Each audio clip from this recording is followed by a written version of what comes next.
अब फिर सुन रहे हैं अडानी फिर से आएगा। अच्छा। अब फिर सुन रहे हैं कि अडानी उसी पहाड़ को लेने के लिए, उसी इलाकों को लेने के लिए फिर से अडानी और जिंदल, अडानी ये सब और कुछ कुछ कंपनियों का नाम आ रहा है कि उसको अब फिर से उनको दिया जाएगा सरकार। जब कोर्ट में लाया जाता था मेरे को बोलते थे कितने मर्दों ने इसके साथ सोया होगा, कैसे किया होगा इसके साथ, ठूक करके थूका जाता था। इस हद तक का हमने बर्दाश्त किया। तो मेरा सर नीचे झुके रहे, मेरे पिता मेरे लिए आके खड़े हो जा रहे थे। तो जब हमको गाड़ी में बोलते थे ना, गाड़ी में लाते थे ना, तो बोलते थे ये देखो सोनी सोनी के पिता हैं। तो मैं बोले देखो मेरे पिता के पास थोड़ा जाने दो, इतना बेरहमी कि वहाँ जाने नहीं देते।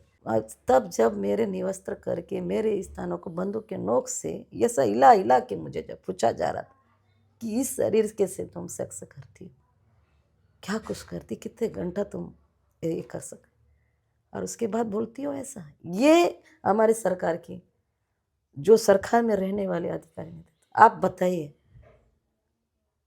हैं। नमस्कार, मैं विपुल और आप देख रहे हैं डेमोक्रेसी एक्सप्रेस। हम अभी बस्तर में हैं और बस्तर का ये दंतेवाड़ा ज़िला है और हम अभी सोनी सूरी जी के घर पर हैं, उनसे बातचीत करने के लिए आए हुए हैं। सोनी सूरी जी लंबे वक्त से आदिवासी समाज के लिए लड़ती रही हैं। सबसे पहले तो मैडम आपका स्वागत है। नमस्कार। चर्चा की शुरुआत इसी बात से हम करते हैं कि अभी जो एंटी नक्सल मूवमेंट चल रहा है उसको लेकर के आप क्या देख रही हैं? मतलब इससे जो आदिवासियों के हित हैं उसकी रक्षा होगी या फिर जो चीज़ें हैं पहले से उसमें स्थितियां कुछ बदलने वाली नहीं हैं? देखिए ये जो गाइडलाइंस सरकार ने दिया है कि 2026 में मतलब 31 मार्च को पूरा महावाद समाप्त हो जाएगी। और कुछ पेपरों में भी आ रहा है कि जैसे दंतेवाड़ा जिला, सुकमा जिला और बीजापुर जिला जैसे में लगभग समाप्त हो गए, उसकी घोषित करने की स्थिति पे आ गया। ये सरकार का कहना है, सरकार जो बोल रही है। देखो बस्तर की लड़ाई तो इस बार की नहीं है ना, इसके पहले भी सलवा जुड़ूम के समय भी कितने आदिवासियों के साथ मतलब ये जो मतलब लड़ाई हुई है, और कितने आदिवासी बेघर गए, कितने आदिवासी घर जलाया गया, वो भी तो एक लड़ाई का ही पार्ट था। अब दूसरा लड़ाई का पार्ट बन के आया है कि नक्सली मोर्चा ख़त्म करने की स्थिति। इसके बाद अगर बोलेंगे कि आप लोग ये कह रहे हैं कि बस्तर में उसके बाद लड़ाई ख़त्म नहीं होगा, लड़ाई जारी रहेगा। वो लड़ाई इसलिए जारी रहेगी क्योंकि जो मेन मकसद है यहाँ की लड़ाई, वो है जल जंगल जमीन। और उस जल जंगल जमीन को पकड़ के कौन रखा है, जंगलों को, पहाड़ों को, आदिवासी है। तो आदिवासी उस इलाकों में, हर इलाकों के उन पहाड़ों में, उन घने घोर जंगलों में पूरे आदिवासी हैं। तो वो आदिवासी कभी नहीं छोड़ेंगे ना। तो इसके बाद चलो सलवा जुड़ में एक लड़ाई हुई, अभी नक्सल मुक्त करने का लड़ाई हो रहा है, तीसरा लड़ाई चालू होगा। तीसरा लड़ाई ये हो जाएगा कोई ना कोई एक रूप लेके कि अब आदिवासी उसके खिलाफ लड़ेंगे ही, हम अपनी पहाड़े नहीं देंगे, अपनी जंगलें नहीं देंगे, हमारा जो मुल्क कंद यहाँ से तोड़ के खाते हैं, हमारी संस्कृति, हम भी एक हमारा अस्तित्व के लिए लड़ेंगे। ये वाली लड़ाई होने वाली है। अब फ़र्क हो सकता है कि ये अभी जो लड़ाई हो रही थी बंदूक के नोक पे, तो अब आने वाले दिनों में एक विचार के क्रांति की लड़ाई हो सकती है, हो सकती नहीं होगी, ये तो हमको दिख रहा है ना। आदिवासियों की लड़ाई हाँ। क्या नक्सली लड़ रहे थे? देखो ये बोलेंगे तो गलत है कि खाली नक्सली ही आदिवासी के लिए लड़ रहे नहीं, थे, खाली मतलब। नहीं, क्या हाँ। वो आदिवासियों की लड़ाई लड़ रहे थे या फिर उनको वो गुमराह कर रहे थे? देखिए एक प्रकार से तो जैसा शुरुआत से जब नक्सली आए, हम्म। कहीं ना कहीं ऐसा हमारा, देखो इसी में हमको वो अर्बन नक्सली की बात करते, जो स्पष्टता सरकार को भी समझना चाहिए कि नक्सली आए। देखो आज जो नक्सली सरेंडर हो रहे, माओवादी क्या बोला, हमारे आदिवासी खुद भी नाराज हो रहे हैं। उनको गुमराह तो नहीं पर लड़ने की दिशा दिया कि हम आपकी जल जंगल ज़मीन के लिए आए हैं, आप लोगों के साथ हम मिल के लड़ेंगे, जो आप लोग के साथ सरकार ये सब को वो करेगी, आपका पहाड़ छीना नहीं जाएगा, आप लोगों को लड़ना है अपने जंगलों को बचाने के लिए। और ऐसा करके ये नक्सली इनके बीच में तो काफ़ी ये सब बातें करें।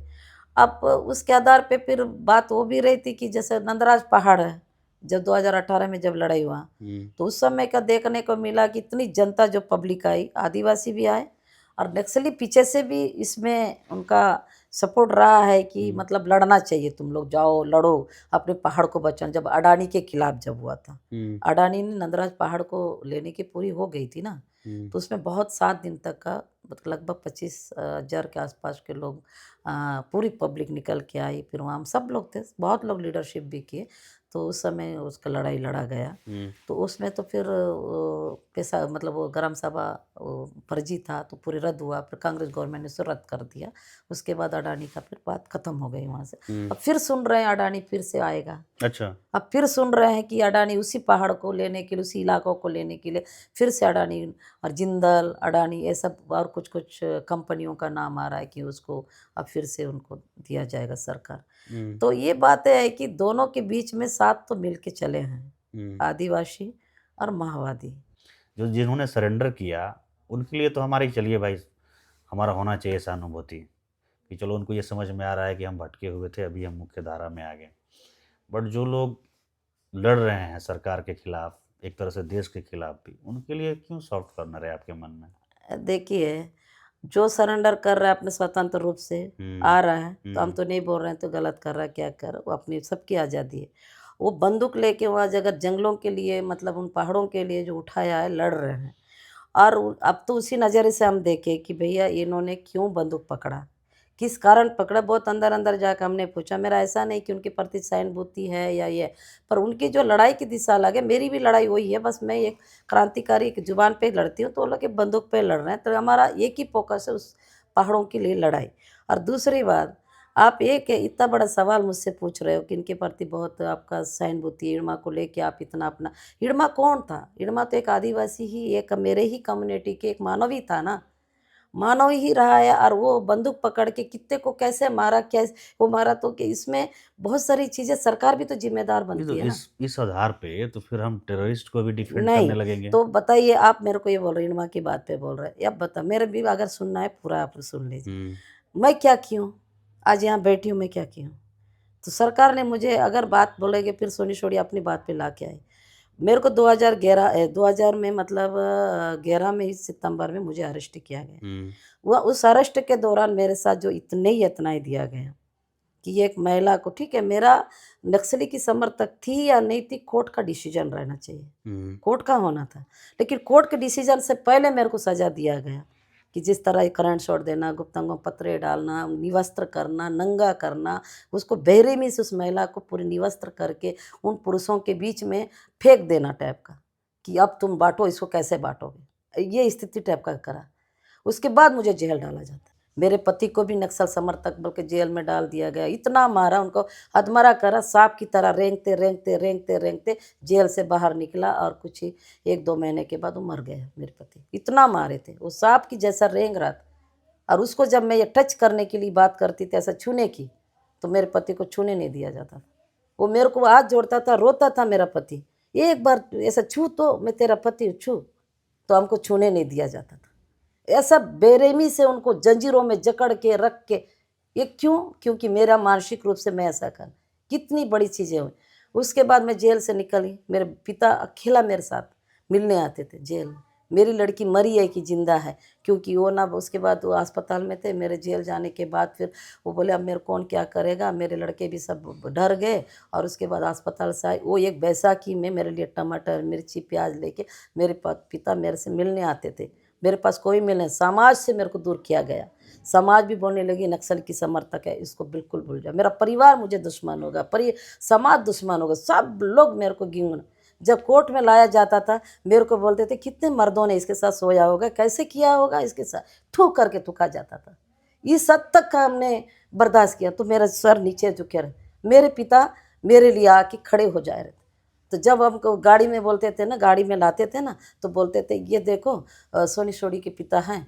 तो मैं बोले देखो मेरे पिता के पास थोड़ा जाने दो। इतना बेरहमी कि वो जाने नहीं देते। तो एक बार का याद है मेरे पिता का, वो जानबूझ के, उसका मेरा आज भी नहीं भूल पाती हूँ। बहुत खड़ी धूप में मेरे पिता ऐसे खड़े थे, मैं गाड़ी में बैठी थी, पुलिस को भीख मांग रही हूँ, थोड़ा मेरे पिता को मिलने दो, नहीं दिए। उसने उसने एक पैर में ऐसा ही कि इसमें गोली मारे, पूरा टांग टूट, पूरा हड्डी हो गया था। तो तब बोलते हैं मेरे पिता चिल्ला के, मैं क्यों खड़ा हूँ पता है, गोंडीमल न बाढ़ नितन पता है। हिंदी भी अच्छा बोलते थे, सरपंच थे मेरे पापा। तो बोलते हैं इसलिए मैं खड़ा हूँ, एक टांग में भी धूप के तपती धूप में मैं खड़ा हो के तुझे देख रहा हूँ। तेरे पिता कुछ नहीं दे सकता, क्योंकि तेरे पिता के पास भी कुछ नहीं। तेरे वकील के लिए एक चवन्नी नहीं दे सकता, लेकिन ताकत दे सकता है तेरे पिता। एक टांग में इस कड़ी धूप में जलते, तो इस धरती पे मतलब जमीन पे, उसमें ऐसे बिन चप्पल को खड़ा नहीं हो सकते थे, इतना धूप तक, कड़ी धूप में। और मैं तेरे को बता रहा हूँ, इस ताकत में तू रहना है और इसी ताकत में अड़ल रह के तेरे को लड़ना होगा। तेरी लड़ाई खुद लड़नी होगी, कोई नहीं आएगा तुझे बचाने के लिए। तेरे पास पिता तो सिर्फ तुझे देखने आता है, और देखते बूढ़ा बाप एक टांग में इस जगह में खड़े होके तेरे को देख रहा है, ये मेरा ताकत, ये तेरे को बताने आया, ऐसा करके। तो आप जो पूछे मेरा सहानुभूति की बात नहीं है। इस लड़ाई को मैंने दोनों तरह के हमने भोगा है, हमने सहाय, इनका भी लड़ाई को देखा, इनका भी लड़ाई को देखा। उस समय मेरे को ये लगा कि चलो इन्होंने ज़मीन तो मुझे दिया, मेरे पिता को दिया, मेरे अपने पिता को बसाने में, घर को दोबारा बनाए, फिर पिताजी को वही ज़िंदगी वही चीज़ें मिल गई, लेकिन मुझे नहीं मिली आज तक, ना मेरी नौकरी मिली। मैं बाइज्जत 12 साल बाद बरी हुई, तो मुझे मेरी नौकरी वापस कर लेना चाहिए, वापस करके मेरा जो भी है वो कर लेना चाहिए। अगर मेरी नौकरी वापस सरकार दे दे और मैं नौकरी करूँगी, तो मेरे को क्या पड़ा है कि ये सब चीज़ों में लड़ते घूमूंगी, बताइए क्यों करूँगी। मैं नौकरी करूँगी तो सरकार का, अगर नौकरी लूँगी तो सरकार का तो वफादारी बन के ही करूँगी ना। तो आज मेरे को रोड में रखे तो सोनी सोनी करेगी क्या? आज जो नक्सली के पीछे जाएगी कि सरकार के पीछे जाएगी, किसके पीछे जाएगी, क्या करेगी? उसका बाप को बचाएगी कि खुद के बचाएगी, खुद के बच्चों को बचा। बड़ी बड़ी बातें करते हैं कि सोनी सोनी के बंगला, ये जो घर में बैठे ये भी किराए में है, ना मेरे पास गाड़ी है, ना घर है, ना मेरा कोई, एक बोल के देखो 1 एकड़ जमीन भी मेरे नाम पे नहीं है, कुछ भी नहीं है। और बस सरकार ये बोलती है कि नहीं, सोनी सोनी के पास बंगला है, 2-2 3-3 गाड़ियां हैं और घर खरीद ली है, पेट्रोल पंप। वो तो मेरे भाई साहब का पेट्रोल पंप बहुत पहले से, मेरे भाई साहब जब मैं जेल गई थी तब उन लोगों किए थे, वो पेट्रोल पंप है। अब इस तरह के आरोप लग जाता है मुझे। अगर आज मैं नक्सल के उड़मा के पास जाती हूँ तो उसको बोलते हैं वो तो उसकी समर्थक है। बात समर्थक की नहीं है, बात मानवता की है। अगर वो बंदूक पकड़ के इतना खूंखार है करके बोलना, और इतने घटनाओं में इड़मा का नाम लिया जाता है, तो मैं अब तक ये नहीं समझ पाती हूँ। तो पूरे घटने में इड़मा था, तो फिर वो रमन्ना किस में था, रुपेश किस में था, वो जो देव जी किस में थे, और ये जो नाम गणेश के किस में था? हर घटना के पीछे इड़मा ही था। तो ये लोग क्या कर रहे थे, ये लोग क्या लीडरशिप नहीं किए क्या? तो ये सारी चीज़ें, अब मैं देवा की बात करूँ, देवा तो अभी जिंदा है। अब उसको, मेरे को कभी कोई पूछता है इसको सरेंडर के लिए आप नहीं बोलोगे, भैया उसकी मर्जी है। मैं तो चाहूँगी कि वो सुरक्षित रहे, वो सरेंडर करना चाहता है सरेंडर कर सकता है, उसकी अपनी आज़ादी, वो लड़के मरना चाहता है तो वो कर सकता है, तो उसमें मेरा क्या उसमें हो? तो ये इतना माओवादी के करीब जाने के लिए किसने हमको और किया? सरकार ने नहीं किया। ठीक है, सरकार अगर हमको इतना वो की, तो आज सरकार हमारे लिए क्या किया है? और वो ही नहीं है, मेरे 30 बच्चे माओवादी कैसे बने? 30 स्टूडेंट मेरे माओवादी कैसे बने? जब मैं आई, मैं अपने संस्था में गई, स्कूल में गई, आश्रम की मैं अधीक्षिका थी, तो मैं गई वहाँ, मेरा तो मन करेगा ही ना, क्योंकि मैं उस समय बच्चों को, मैं हॉस्टल अधीक्षक थी, जो सलवा जोड़ से पीड़ित 50-60 बच्चों को मैं वहाँ से उठा के, जो जंगलों में रहते थे, जिनके माँ ने बाप ने कोई ने, बच्चा हमारा उस समय शिक्षा विभाग ने बहुत सपोर्ट किया उन बच्चों के लिए। तो जब मैं जेल चले गई तो वो बच्चे को भग गए, तो मैं जाके जब पता की तो बच्चे कहाँ है क्या करके, जब जेल से आने के बाद तो बच्चे नहीं है, पूरे भग गए। क्यों, काहे के लिए भगे हैं? और एक तो पुलिस भी मेरे को ढूंढने के लिए वहाँ तक पहुँची थी, मतलब हॉस्टल में, स्कूलों में, तो बच्चे भग गए। यही सवाल जवाब होता। जब मैं इधर कुंडा सावली गई कुछ तो सन पे, तो उस समय माओवादी मुझे रोके, मेरे को आगे बढ़ने नहीं दे रहे थे, कोई केस था हाई कोर्ट का, तो मैं आगे बढ़ रही थी, उनको रोके, माओवादी ने रोका। तो ऐसे ही पहले तो लुंगी मतलब ऐसा टावल और शर्ट के साथ रोके कि आप आगे नहीं जा सकते। मैं बोली क्यों? नहीं, हमारे दादा लोग आगे बढ़ने नहीं देंगे, बोले आप यहीं से वापस जाओ। मैं बोले मैं इसका जाऊँगी, आप कौन है, आपका दादा को बुलाओ, मैं उनसे बात करूँगी, मेरे को आगे जाना है, मेरे को काम है। यही कोंडा सौली कैंप के नीचे में, अभी तो बहुत कैंप भी वो लग गया, रोड भी लगा, यही रोड से इड़मा के घर तक भी जाता है। तो रोके मेरे को, जंगल के घनघोर जंगलों में रोके। तो फिर मैं बोले आपके लीडर को बुलाओ, क्यों आप मेरे को रोकोगे, आगे नहीं बढ़े, बस्तर आप लोग का तो मेरा भी बस्तर, ऐसे है। वो दौड़ते गए, उसका लीडर को बुलाए, बताए होंगे कौन आए क्या है क्या। फिर आया, आने के बाद मुझे आमने सामने बात, उनके साथ और 5-6 लोग थे, वर्दीदारी बंदूक से आते थे। उसके बाद मेरे को बोलते हैं कहाँ जा रहे हो आप? मैं बोली इधर जा रही, कोंडा शावली फलाना, उन महिलाओं से मिलने जा रही हूँ। तो क्यों आप मेरा रास्ता रोक रहे हो? जब ये बस्तर आप लोगों का एक बंदूक के नोक पे घेर के रखे हो तो मेरा भी तो बस्तर, आप लोग मेरे को कैसे रोक सकते हो? तो मेरे को नहीं रोक सकते हो करके।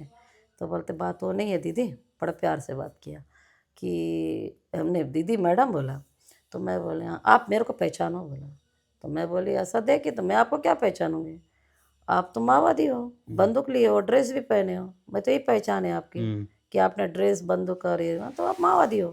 तो कहने लगा नहीं अच्छे से पहचानो। अरे भाई क्या पहचानूंगी, जो वर्दी में हो, बंदूक लिए हो, माओवादी हो, मैं पहचान ली हूँ आप। अब मेरे को वो मत करो। तब वो बोलता है दीदी आप नहीं पहचाने। फिर अपना नाम बताया, वो मेरा स्टूडेंट था, वो मेरा स्टूडेंट रहा। वो मुझसे कहता है दीदी, मैडम दीदी कर को वैसे ही पहले बोलते थे। तो मैडम दीदी आप ये बताइए, आपने याद है आप कोंडा सावली उधर पाड़ जगरगुंडा उस इलाकों से हम लोगों को लेके गए थे, क्या बोल के ले गए थे? आपके हाथों में कलम होगा, आप अपने हक अधिकार के लिए लड़ोगे, आपके माँ बाप ने ये घर जल गया उससे कोई हो नहीं, अब चलो आप लोग एक अच्छी शिक्षा देंगे हम। ये करके आप ले गए। जब आपके अरेस्ट होने के बाद पुलिस आई, हम तो ऑलरेडी पहले से बचपना में वो चीज़ देख चुके थे, सब भग गए। तो मैं बोले बाकी कहाँ है? 30 लोग माओवादी पास आए क्योंकि घर नहीं था, द्वार नहीं था, क्या करते। और उसके बाद उसमें और बच्चे कहाँ, उन सबसे मिलना चाहती हूँ। तो कुछ लोग मारे गए हैं, कुछ लोग अभी जिंदा हैं। लेकिन आप मेरे सवाल का जवाब दो, इस हाथ में आप कलम बोले तो इस हाथ में बंदूक क्यों है? इस हाथ में उठा के कहता है वो, इस हाथ में मेरे हाथ में बंदूक क्यों है? आपने कहा था इस हाथ में कलम होगा। क्या ये सरकार हमको कलम देगी? हमको बंदूक दी और इस बंदूक से सिर्फ हम लड़ना और मरना है, हमारा कोई जिंदगी।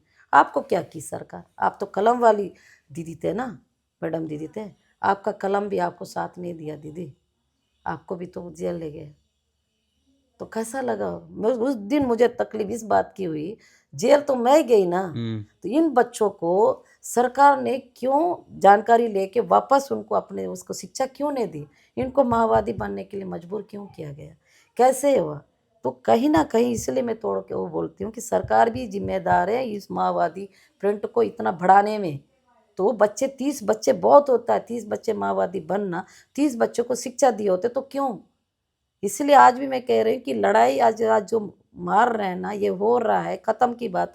ऐसी नहीं, शिक्षा भी उतनी महत्वपूर्ण है इस चीज़ों को अगर बस्तर को सही मायने में लाने के लिए। शिक्षा के बिना कुछ नहीं। तो जब सोच लो ना मेरे को कितना तकलीफ होता होगा, मेरे को कितनी तकलीफ होती होगी। वो बच्चा मुझसे ये पूछता, मेरा स्टूडेंट, इस हाथ में बंदूक है, तो मैं जब देखी होंगी उनके हाथों में बंदूक, तो मैं उसको कैसे क्या करूँ? तो सिस्टम के साथ साथ माओवादियों ने भी तो आपके साथ बहुत अच्छा किया नहीं?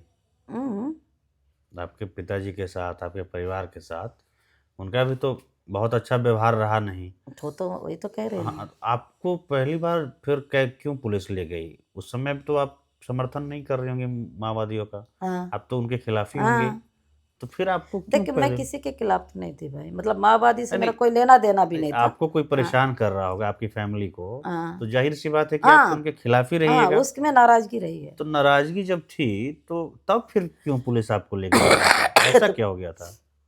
देखिए ये तो पुलिस ही बता पाएगी ना कि क्या। देखो मतलब कुछ तो आप उस तरह की एक्टिविटीज में होंगी या फिर आपने कुछ भाई वो स्टेटमेंट? इलाका था पुलिस क्या माओवादी, तो माओवादी तो भरे पड़े थे उस जिस इलाका में करती थी। तो आपने तो कोई उनको ये लगता था कि मैं उनका समर्थन करती हूँ, राशन देती हूँ, ये देती हूँ, हॉस्टल चलाती थी। और दूसरी बात, आश्रम जब जल गए, हम्म, अब क्या सवालों का जवाब मेरे तो पास? ये शुरुआत ऐसे ही हो गई, मतलब ऐसे नहीं हुई वो होगी समझे नहीं और आपको ये उठा ले गए कि आप नक्सलियों का समर्थन कर नहीं रहे हैं। नहीं, उसके बाद और एक घटना भी हुआ है, हम्म उस पर शक हुआ होगा इनका। अब इसने ये नहीं पूछा मुझे, जब माओवादी उस इलाके में आए उतरे, पहले नहीं थे, हम्म धीरे धीरे पूरा अपना अपना रूप जाड़ा वो कर लिए। मेरे पापा के ऊपर भी कई तरह का मीटिंग वोटिंग करके जन अदालत में बुलाते थे, हम्म वो तो मेरे को तकलीफ थी। हम्म और साथ साथ में क्या 2006 में शायद आसपास, मैं जब अधीक्षक बन चुकी थी 2006 ऐसा, तब माओवादी ने बहुत सारे स्कूलों को तोड़ा। अच्छा, स्कूल भी तोड़ते थे तो वो? फिर क्या, वो समेली में भी तोड़े, आरनपुर में तोड़े, यानी 5-6 स्कूलों को तोड़े, जिसके चलते अच्छे अच्छे 100 सीटरों का था, 150 का, 2 ऐसा बच्चे पढ़ रहे थे। उन स्कूलों को माओवादी ने तोड़ा। हम्म, तोड़ने से पहले माओवादी ने पूरी अधीक्षकों को बुलाया था, हम्म, और जब बाद में बुलाने से अब हमको भी बुलाने आए थे, गांव के लोग ही आए थे बुलाने के लिए। माओवादी तो मतलब बुला रहे हैं, अब माओवादी ने गांव के जरिए से हमको तो फिर वो एक बार नहीं 2-3 बार बुलाए थे, तो हम लोग नहीं जाते थे। फिर बाद में बोले नहीं, आज लास्ट वार्निंग है, आज आना ही है, पूरे अधीक्षक लोग आ रहे हैं, जो जो स्कूलों के अधीक्षक है और सब लोग आ रहे हैं, तो इसलिए आपको भी लेने आए, आप चलो। अब हम तो सुने थे कि माओवादी बहुत खतरनाक, और ये और दूसरी बात पिताजी के ऊपर भी कभी कभी कुछ होता था, तो डर से लगता रहता। अब हम सोच में पड़ गए, अब क्या करें, जाना चाहिए नहीं, अब आए सामने में बुलाने के लिए, आज जाना ही है, तो फिर वो लोग बोले तो चले गए। माओवादी बुलाए कर को आए, बहुत बड़ा जन अदालत हुआ, हम चलते बहुत दूर तक ले गए।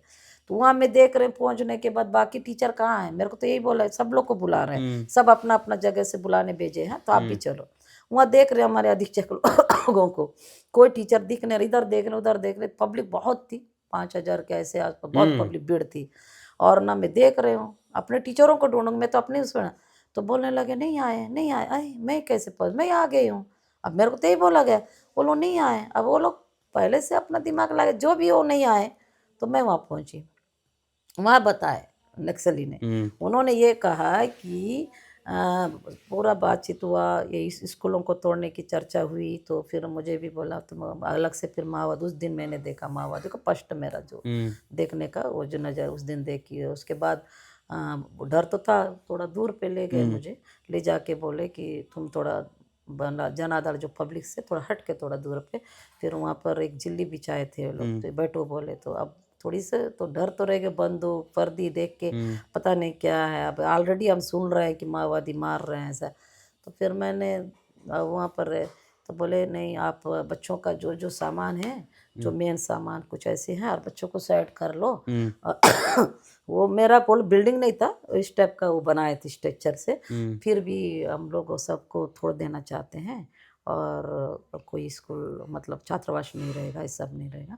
और पब्लिक को बोलते हुए मैंने सुना, पब्लिक भी खुद बोल रही थी कि स्कूलों में गर्मी छुट्टी में पुलिस वाले आते हैं, आने के बाद फिर गांव में मिर्ची टमाटर, आपका चावल दाल, महिलाओं को भगाना, ये सब छेड़छाड़ टाइप का इस तरह करते हैं, वहीं रुक के स्कूलों, इसलिए उसको बिल्डिंगों को जो छात्रावासों को नहीं रहना चाहिए।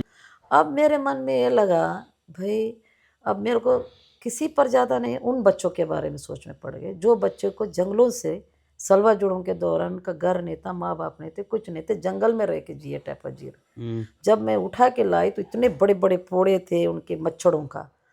फिर उन बच्चों के लिए सोचते हुए मैं ये सोच में पड़ गई, अगर अब ये अगर फिर तोड़ देंगे तो ये बच्चे कहाँ जाएंगे, ये बच्चे बिखर जाएंगे, अब फिर इन बच्चों के लिए पना कहाँ मिले, कैसे करना।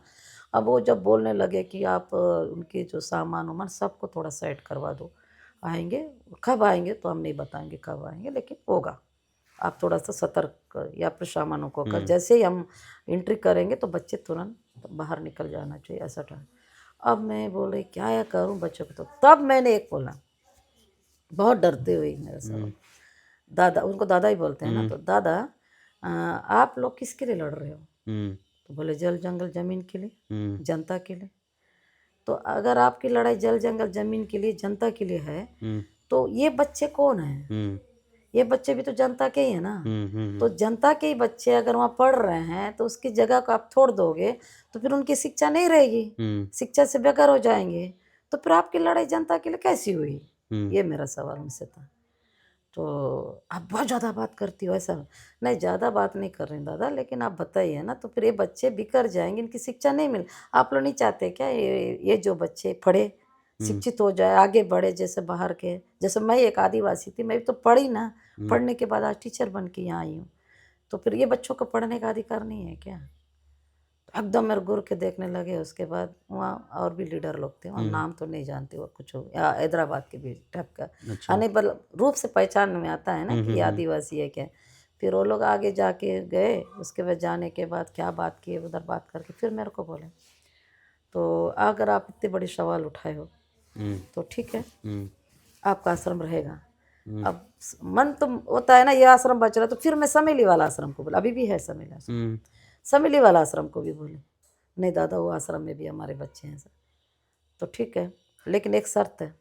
क्या, अगर भविष्य में पुलिस आके आई आपके आश्रम में रुकी और एक गांव को परेशान किया, लोगों को परेशान किया, कोई औरत का छेड़छाड़ कोई बात सुने तो इसी जन अदालत को याद करना, या तो आपको ना मौत देंगे या फिर घायल करेंगे, दोनों पनिशमेंट मिलेगा, दोनों में से एक मिलेगा, पर मिलेगा। क्या आप ये कर सकते हो तो बताओ। अब मैं सोची बच्चे मेरे पास उसमें 150 के आसपास मतलब अच्छा, तो मैंने सोचा अगर 150 बच्चे के लिए अगर एक का जान भी जाएगा तो क्या दिक्कत है, मेरे मन में आया कोई किसी ने, तो बहुत सोच के मैं बोले हाँ ठीक है, सोच लो आपके भी बच्चे हैं, आपके कितने बच्चे हैं, मैं बोले 3 बच्चे, आपके बच्चे माँ को खोएंगे, ये लड़ाई नहीं सकोगे। तो मैं बोले नहीं रहने दो, मैं नहीं आने दूंगी, मैं कौन होती हूँ नहीं आने दूँ, लेकिन ऐसा उनको कहा। उसके बाद फिर उन्होंने फिर बोले ठीक है, फिर वो दोनों आश्रम रहेगा, लेकिन आप जाओ पर सोच लो, और ये सजा ही पर ईमानदारी के साथ आओगे आप जब बुलाने भेजेंगे तो ठीक है बोल के बोले। फिर मैं आते समय फिर मेरे कुछ रिश्तेदार थे, मैं ज़्यादा दूर नहीं है ना, मेरे जन्म गांव और जबेली आश्रम और समेली तरफ, तो लोगों ने बोला क्या करी, इनसे क्यों बोली, अपने बच्चों को देखना चाहिए, तू आश्रम के लिए ऐसा बोली। चले जाते बच्चे लोग अपने अपने घर, और वो लोग ना तो छोड़ेंगे क्या, पुलिस को रोक पाएगी क्या, पुलिस आएगी तो कैसे करेगी, घुस जाएगी तो तेरे को मार देंगे, तू नहीं जान रही है कितने खतरनाक है। अब जो हो गया बोल के फिर सोचते सोचते मैं आई। आने के बाद उस समय फिर मैं शिक्षा डिपार्टमेंट को अच्छे अधिकारी, तो उनको मैंने बताया तो ऐसा ऐसा बात है सर, तो उन्होंने सपोर्ट किए, लेकिन मेरी किस्मत अच्छी थी कि कभी पुलिस उसमें नहीं आया, नहीं आए नहीं, तो वो बच्चे इतने मतलब होते, मैं इतना खुश हो गई। फिर समेली वाला भी आश्रम बचा, फिर सब आश्रम तोड़ दिए। जिस दिन आश्रम तोड़ रहे थे ना, मैं समेली में मेरा घर था, मेरा घर को बाहर से बंद कर दिए थे करे, और मैं वहाँ पर जबीली आश्रम पहुँच भी नहीं पाई, मतलब मैं घर में थी, वहाँ से 3 किलोमीटर था। नक्सलियों नहीं तोड़ा, मतलब नक्सली जब तोड़ रहे थे, क्योंकि समेली में नक्सली भी अपने बात पे रहे नहीं, मेरा नहीं तोड़े, मैं मत बता रही हूँ, जो हॉस्टल था ना 3 किलोमीटर में, मेरा एक घर था, एक घर बनाई थी, उस दिन रात को मैं अपने घर में ही थी, तो नक्सली आए, मेरा घर को बाहर से बंद करे, सब लोगों का घरों को बंद किए। फिर समेली में एक हॉस्टल था, एक हॉस्टल को तोड़ दिए, एक हॉस्टल को रखे, फिर हम मेरे बच्चे भी अंदर ही थे, सब थे, फिर इतना जल्दी रफ्तार से हॉस्टलों को तोड़ दिए। उसके बाद फिर मैं, अब उस समय तो इतना डर दशक डाँ डाँ आवाज़ आ रहा था। फिर उसके बाद सुबह उठ के मैं देखे तो वो हॉस्टल था, फिर मैं भगते भगते गई आश्रम, जबेली आश्रम था, तो उस आश्रम, ये 2 आश्रम बचे। फिर उसके बाद हॉस्टल पूरा इधर आ गए, सोसाइटी भी पूरा इधर आने लगा। फिर उसमें फिर मेरी थोड़ी लड़ाई हुई, जैसे उस समय अवधेश गौतम वहाँ का वो था, मतलब कांग्रेसी नेता भी है, तो अवधेश गौतम ब्लॉक का उपाध्यक्ष कुछ था। फिर हमको चावल लेने में दिक्कत होती थी, फिर उसमें मैंने थोड़ा आवाज़ उठाया कि आप पूरी सोसाइटी क्यों उधर लेके जा रहे हो, फिर हम लोग आश्रम के लिए चलाने के लिए, स्कूल के लिए चावलों को दिक्कत होता है, वो लोग नकुल नारा ला के शिफ्ट कर रहे थे, तो उसमें मेरा थोड़ा मतभेद, झगड़ा लड़ाई टाइप का हुआ कांग्रेसी ये लीडर से, ये है यूपी के हैं अवधेश गौतम। तो उसके बाद फिर एक बार झंडा का उधर पूरा काला झंडा फहराते थे, चाहिए अपना, हमारे क्षेत्र में अपना तिरंगा नहीं फहराने देते थे माओवादी। तो उस समय भी मेरा माओवादी से हुआ, तो बोले हम लोग तिरंगा रखे थे, तो तिरंगा झंडा को रखने के बाद फिर माओवादी आए, सब जगह काला झंडा फहराते थे, पूरा तिरंगा झंडा कटवाते थे। तो फिर उस समय भी मेरी माओवादी से थोड़ी होगी, तो नहीं हटाओ इसको, काला झंडा फहराओ। तो हम भी इसी देश के नागरिक हैं ना, हम अगर इस झंडे के लिए, इस देश के लिए कई लोग शहीद हुए, तो हम भी वो शिक्षा हमको मिला है, तो वो शिक्षा ये गवाही कैसे देगा कि ठीक है वो कितनी बड़ा खतरनाक भी हो और हम अपने देश की उस चिन्हित के लिए ना लड़े वाला। तो तब मैंने एक बोला, दादा ही बोलते थे, दादा नहीं हटाएंगे हम लोग। और बच्चे लोग भी सब लोग देखने लगे, मैडम को मारेंगे तो नहीं, ऐसा तो नहीं हटा, क्यों नहीं हटाओगे। वो छोटे लीडर के आए थे, फिर बड़ा लीडर आया बाद में, बुलाए, वो नहीं सुन रही मैडम, हटाने नहीं दे रही, तब उनसे भी मेरा एक सवाल था। इसलिए मैं शिक्षा को बहुत महत्वपूर्ण देती हूँ। तो मैंने यही कहा कि अगर आप बताइए कि आप भगत सिंह, चंद्रशेखर आज़ाद और ये सुखदेव, इनको मानते हैं कि नहीं। सबसे पहले भगत सिंह, चंद्रशेखर आज़ाद मानते हैं, बिल्कुल मानते हैं, वो तो एक इस तरह से लड़ाई किए हैं, ये हैं, तो फिर इस झंडा क्या भगत सिंह का ही तो हो है ना। अगर इस झंडा के लिए तो उन्होंने शहीद हो गए, तो फिर आप भगत सिंह को कैसे मानते? इस तिरंगा को फहरा के आज भगत सिंह को, चंद्रशेखर आजाद, जो लोग देश के लिए कुर्बान दिए, उसको याद किया जाता है। तो आप फिर इस झंडे की जगह काला झंडा फहरा के आप बोल रहे हो एक तरफ भगत सिंह को मानते हो, तो फिर ऐसा कैसे हो सकता है? ये लो सवाल है मेरे पास। आप यकीन नहीं करोगे, पेपर में भी आया था और मेरे उस दिन तिरंगा ही फहरा दिए। अच्छा। बाकी में सब में काला झंडा फहराए। तो भाई मैं आपको बता रही हूँ, उस दिन उसका इतना करने के बाद भी अंकित गर्ग ने मुझे क्या कहा था? अंकित गर्ग ने मुझे क्या बोलती है, तू माओवादी से लड़ के आश्रम बचाई? नहीं, तुमने बिस्तर गर्म किया, तुम्हारा शरीर मेरे को निवस्त्र करके वो पूछता है ये तो सेक्स को पूर्ति करने लायक ही नहीं है, क्या करिए, शरीर है? कितने घंटा दी हो, कितने लोग सोए हो?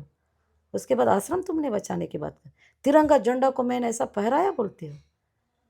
तुम्हारा पहले बिस्तर गर्म करे, उसके बाद तिरंगा फहराए, ये कोई बात है? इसने ऐसे ऐसे वर्डों से हमको इससे, तो ये नहीं कोई पूछा कि इसका आश्रम बचा कैसा है, उसमें तो मेरा सम्मान होना चाहिए था, बाकी को तोड़ दिए, ये कैसे लड़ी? क्या हो सकता है वो टीचर भी जाते तो शायद बच जाता, वो लोग भी बात कुछ ना कुछ रखते, वो गए ही नहीं, क्योंकि सब इधर के, तो मैं एक आदिवासी कम्युनिटी की थी और मैं उसी क्षेत्र की थी, और मैंने अपने कम्युनिटी को, अपने आदिवासी का, उसको बहुत ही बारीक से जानते हैं, तो मेरे को तो था ना भाई, इन बच्चों के लिए एक शिक्षा ही नहीं, उनकी माँ भी हूँ, उनकी मैं दोस्त भी हूँ, टीचर भी हूँ, तो उसने, लेकिन ये किसी ने नहीं पूछा कि तुमने आश्रम कैसे बचाए, क्या हुआ था? बस उसमें हमारी शिक्षा विभाग में एक अधिकारी, मैं नाम तो नहीं, उस अधिकारी ने बहुत सपोर्ट किया, आज भी उसको याद करती हूँ। उस अधिकारी ने अंदरूनी रूप से सपोर्ट करके कभी पुलिस आने नहीं दिया। तो तब जब मेरे निवस्त्र करके मेरे स्थानों को बंदूक के नोक से ऐसा हिला हिला के मुझे जब पूछा जा रहा था कि इस शरीर के से तुम सेक्स करती हो, क्या कुछ करती, कितने घंटा तुम ये कर सके, और उसके बाद बोलती हो ऐसा? ये हमारी सरकार की, जो सरकार में रहने वाले अधिकारी ने, आप बताइए हैं? तो तब मैं क्या सोचूंगी? माओवादी का एक सवाल पे वो चीज़ ठहर जाता है, उससे मैं अपना बात को कर लेती हूँ, लेकिन मैं सरकार जो लीगल लोकतंत्र की बात करता है, हमारे देश के नागरिक, हम लोकतंत्र को मानते हैं, जो लोग लोकतंत्र की कुर्सी में बैठे लोग, वो क्या कह रहे हैं, इस तरह करके बाद में उसमें जब मुझे अरेस्ट किया गया, तब से शक हो गया कि ये नक्सली को समर्थक कर देती है, उसको सामान सप्लाई करती है, तब इसका आश्रम बचा, इसलिए ऐसा लड़ रही है, सब लोगों को होने के बाद ये कैसे नहीं डर रही है, ये सारा शक पे आते गया और मुझ पे आरोप होते गया। तो पहली बार इसी आरोप को लेकर के आपको अरेस्ट कर लिया गया? मतलब बता रही हूँ, जो आपने पूछा ना कैसे, वहीं से चालू हुआ है। तो आपने एक तरफ बचाया, आपने झंडा फहरने दिया, सब सब उसके बावजूद सरकार ही, प्रशासन ही आपके अगेंस्ट हो गई। हाँ, ये सच है, वो पेपर में भी आया था काला झंडा की बात। तो ऐसे करते करते मैं शक में आ गई। तो हुआ कब अरेस्ट? 2011 में। घटना कब हो रहा है? 2006 का है वो, उसी साथ ऐसा है। मेरे पति को पहले अरेस्ट किए, वही अवधेश गौतम का केस में ज़बरदस्ती अरेस्ट किए, जबकि मेरे पति उधर गए भी नहीं थे, मेरे पति अस्पताल में थे, लेकिन मेरे पिता को शायद छोड़ने के लिए उनके पास गाड़ी थी तो छोड़ने गए थे, और मेरे पति ने तो कुछ किया भी नहीं। अगर किए थे तो बाइज्जत रिहा कैसा हुआ मेरा आदमी? ये रिहा के बाद उसको इतना अधमरा, तो जेल में मार चुके थे, पता था कि रिहा होगा एक दिन। सोनी सोनी के मनोबलता को तोड़ने के लिए क्या किए, मेरे पति को मौत के घाट उतारना पड़ा। और जब मैं जेल गई हूँ तब मेरे को 12-12 टेबलेट बिना कुछ करे खिलाया रहता, मुंह को पकड़ ऐसा करते थे, डालते थे, अंदर चला जाता था, उसके वहाँ मार, वो लोग लाठी उठी से नहीं मारते थे, मानसिक टॉर्चर ऐसा करके डाल देना है। जो कैदी लोग थे जो सजा काट रहे हैं वो लोगों को ही दिया जाता था, मैं स्लिप दिखाओ कौन सा दवा खिलाओ, और नहीं तो ये कर देते थे। तो और क्या टैबलेट था भाई, मतलब उनके जो टेबलेट किसा नशा टाइप का लगता था मुझे। बाद में मेरे खुद को अपने वो शरीर खुद को मेरे को काबू नहीं होता था, अजीब सा लगता था, ऐसा भी करे हैं। और उसके बाद क्या हो सकता था कि वो तो अच्छा है कि माशु सर का ये था कि किसी तरह मैंने बड़े मुश्किल, वो मैं बोलती हूँ जिस दिन मैं किताब लिखूंगी ना, उस दिन मैं बताऊंगी कि मैंने चिट्ठियों को जेल से बाहर कैसे निकालती थी। एक छोटी सी चिट्ठी लिखा, और वो चिट्ठी भी कैसे लिखा, मैं रोते रहती थी जेल में। जब ना महिलाएं मेरे को देखी, 2 महिला बहन लोग, वो लोग मुझे पकड़ के ले गए बाथरूम में, अपना कपड़ा उतारने लगे। मैं बोली कर क्या रहे? उनका मैंने देखा अंगों को कि उनके दांतों का निशान था, एक महिला बहन का निप्पल खाट दिए थे, एकदम ऐसे झूल रहा था। और एक एक एक महिला बहन का जो निप्पल है ना, मोटी थी, उनका स्तन थोड़ा उभरा हुआ था, तो उसका ना ऐसे चक्र टाइप का था, मतलब कटा हुआ था। तो वो लोग बोले दीदी हमारे साथ ये हुआ है, हम जंगल में लकड़ी लेने गए थे और हमारे साथ ऐसा करके जेलों में डाले हैं। आपको मेरा चेहरा देखना अच्छा दिख रहा है, इधर देखो क्या स्थिति मेरा हुआ। ऐसे हालत में आप तो पढ़ी लिखी हो ना, आप हिंदी बोलते हो, पढ़ी लिखी हो, आप क्यों सोच रहे हो मेरे साथ हुआ है और किसी साथ, सब या बहुत लोग के साथ हुआ है, आप लड़ो ना दीदी। उन्होंने कहा था, मेरी लड़ाई जेल से ही शुरू हुई और वहाँ से मैंने तब हिमांशु सर को चिट्ठी लिखा अपने बारे में कि मेरे साथ क्या क्या हुआ। वो चिट्ठी सुप्रीम कोर्ट तक का चले गया और उन्होंने केस डाला, तब पूरा हाईलाइट हो गया कि क्या हुआ। इसलिए मैं नहीं बता, देखो हमको क्या सिखाया गया महिलाओं को, मतलब पहले कि औरत लड़की जात एक शर्म से ढकना है। अगर पति के घर भी जाओगे, अगर उसके साथ कोई जबरदस्ती किया तो गलत हम ही को ठहराया जाता।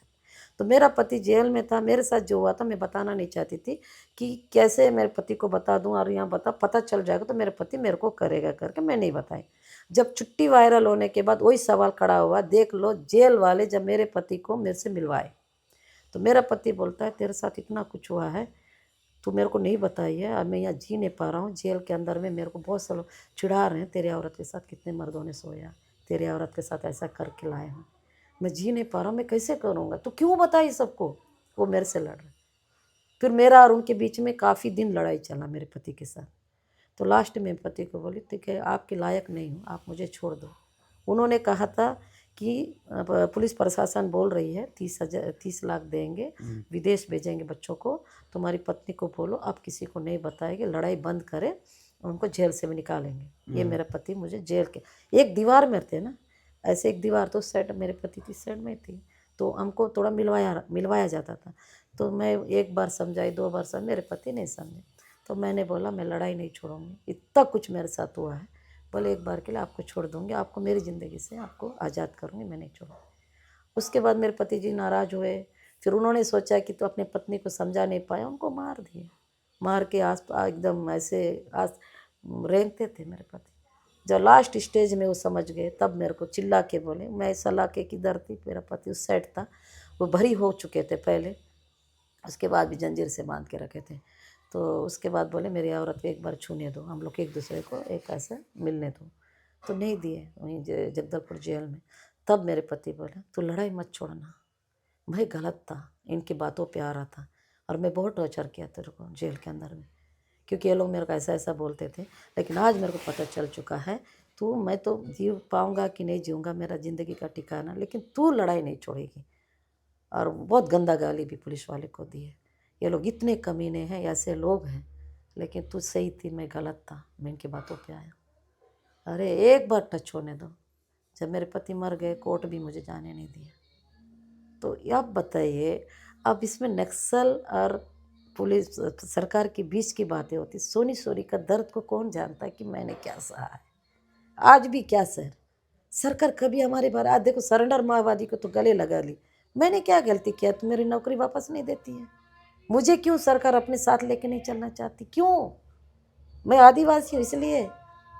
इतना कुछ होने के बाद कभी सरकार बोला है क्या मेरे को कि देखो आपकी नौकरी दे रहे हैं, आपके सब दे रहे हैं, आप अपने बच्चों के साथ अपनी ज़िंदगी जियो, ये देखो कागज़ दे रहे हैं, आप अपना वापस लौट जाओ, इस लड़ाई से आप बाहर निकलो, और जो आपके साथ हुआ ठीक है, जो भी आपने लड़ाई किया, फाइट किया, भरी हो गई, ये रखो आपका। ये किया क्या सरकार, हम जैसे को सरकार ये करके अर्बन नक्सली, खतरनाक नक्सली बना के रखा है।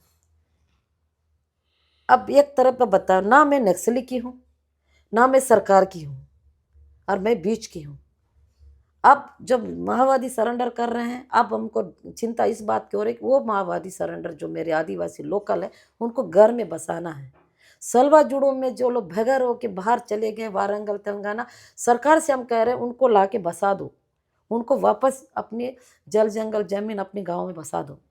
इस लड़ाई में आदिवासी के लिए भी किस तरह का विकास करोगे, हमको अगर सरकार साथ लेके चलेगी तो यही कहेंगे ना। आप ही बताइए, अब मेरा ज़िंदगी का गुजारा, आप क्या बोलते हैं, एनआई उठा के ले जाती है, मेरा खाता चेक करेगी, मेरे को दुनिया का परेशान करते हैं। पैसा नक्सली से पैसा मिलता है, नक्सली पैसा देती है, नक्सली से ये जीती है। आप बताओ, मैं 1 रुपया भी नक्सली से लेना पसंद नहीं करूँगी। क्यों?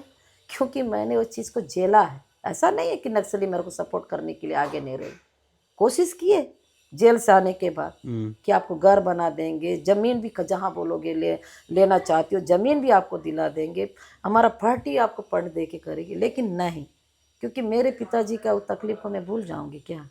बस फ़र्क इतना है, मैं अपने लिए नहीं लड़ी, अपने लिए लड़ी तो बदले के भावना पे लड़ती, और आज शायद मैं जिंदा रहती कि नहीं रहती नहीं। मैंने बस्तर के लिए अपनी लड़ाई को चुना, अपने लिए नहीं चुना, इसलिए मेरे पिताजी के साथ जो हुआ है उस चीज़ों को भी लेके मैं इस तरह से जीवन पे लेके चल रही हूँ। कई लोग उनके परिवार को नक्सली मारे तो सरकार के साथ खड़े हो जाते थे, लेकिन सरकार ऑलरेडी मेरे साथ ही नहीं दे रही है, तो उस सरकार से क्या मैं करूँ। तो अभी भी सरकार हैं? साथ नहीं खड़ी है। नहीं, कब खड़ी है बताइए। हमेशा मेरे को इग्नोर ही करना, कभी सरकार ने कभी मेरे साथ लेके चल। मैं जब भी कांग्रेस गवर्नमेंट भी आया, मैं जजमेंट को जीतने के बाद भूपेश बघेल के पास भी लेके गए, अभी विष्णुदेव के पास नहीं गए हूँ, एक बार इनके पास भी जाऊंगी मैं, तो भूपेश बघेल जी को भी दिया। अब बोलते हैं ना मेरे कभी कई बार की कांग्रेस गवर्नमेंट की एकदम समर्थक है, उनके साथ है, ऐसा ऐसा होता तो मैं तो भूपेश बघेल जी को जब मुख्यमंत्री थे तब जाकर दी, जजमेंट दी हूँ मैं जब 11 साल भरी होने कि मेरा नौकरी वापस दे दो, मैं भी जीना चाहती हूँ, मैं भी कर, क्योंकि मैं अपना रोजी रोटी के लिए इस संघर्ष को करके जी रही हूँ। मैं कब क्यों नहीं नौकरी दे रहे हैं लोग? तो फिर उसके बाद बोले हाँ होगा, नहीं दिए, और आज भी नहीं। कहाँ पेच फंसा हुआ है? देखिए जब भी मेरा ये छोटे स्तर पे पूछती हूँ तो ये बोलते हैं पेंडिंग है। मेरे को देखो एक ये बोलते हैं कि मतलब निलंबित किए हैं, बर्खास्त भी नहीं किए, पूरे बर्खास्त कर दिया तो मैं नहीं बोलती, वो भी नहीं। जब माओवादी को बोलते हैं कुंकार माओवादी है, इतने कांडों में मास्टर मांडे, इतने लोग को मारा, 76 जवानों को मारा, इसको मारा, जब सरेंडर होता उसको गले लग के बढ़िया उनको 2 वक्त का खाना मस्त जिंदगी दे रहे हैं, वो सरकार उससे खुश है। लेकिन अगर एक सोनी छोड़ी टीचर में थी वो कुछ ऐसा नहीं, उसको बाइज्जत लीगल रूप से फाइट करके पूरी तरह से, मैं लीगली रूप से फाइट करके मैं बता रही हूँ भाई मैं जीत गई हूँ, मेरे को कुछ दो, चलो मेरी नौकरी नहीं दे रहे तो मेरे को क्या सहारा दिया। तो वो कुंकार माओवादी सही हुए, जो मरा है वो वाला बहुत आतंकवाद है, कुंकार बोलते हो, और वही माओवादी 76 जवानों को भी मारा बोल रहे, सब बोल रहे हैं, उस जिरम घाट को में अटैक किया, फिर वो माओवादी अब कैसे अच्छे हुए। ऐसा है क्या सरेंडर की नीति? इनको जेल जाना चाहिए ना पहले। तो आपको नहीं ये नहीं ये लगता बताए सरेंडर माओवादी जो हुए उनको प्रक्रिया है ना, तो उनको जेल पहले जाना चाहिए, जेल जाने के बाद अगर सरकार उसके आधार पे इनको वापस लाना चाहिए, लेकिन सीधा सीधा अपने पास से रखने का क्या। उनको जेल कौन से माओवादी को अभी तक जेल भेजा? जिरम घाट 76 जवान के मेरे को बोलते 76 जवान मारे तो सोनी छोड़ी क्यों नहीं हुआ। आज मेरा सवाल आपके चैनल के माध्यम से, सरकार ने 76 जवानों को मारने वाले को पकड़ा है ना, सरेंडर हुए है ना, तो उनको जेल क्यों नहीं डाला? बस बातें पे कागज पे बोला जाता है, जवानों के लिए अपना हमदर्द दिखाते हैं, लेकिन सच में दिखा है ना तो मैं मानू जिरम घाट में कितने लोग मारे गए, 76 जवान, इधर 12 क्या रानी बोदली, बहुत सारे जवान मारे गए हैं। तो इन माओवादी जो सरेंडर हुए उनको पहले जेल तो पहुंचाओ, जेल पहुंचाने के बाद फिर आप तय करो ना कि इनके केसों को सरकार सरेंडर करके आए हैं, उसके बाद जेल गए हैं, उसके बाद इनकी जो मतलब केसों को हम सरकार की तरफ से इसको करके उसको निकालें। वो एक जेल के हवा भी नहीं खाए हुए, और वो लोग बता बहुत अच्छे हुए। ये सरकार की, छत्तीसगढ़ की सरकार की नीति, केंद्र सरकार की नीति, ऐसे में माओवाद खत्म हो जाएगा, ऐसे में जुल्म खत्म हो जाएगा। एक सिस्टमेटिक ढंग से तो सरकार कर नहीं रही है। ये जो सरकार गृह मंत्री कह रहे हैं कि मार्च तक खत्म कर देंगे नक्सलवाद को भारत से, तो क्या बस्तर से आपको लग रहा है कि खत्म हो जाएगा?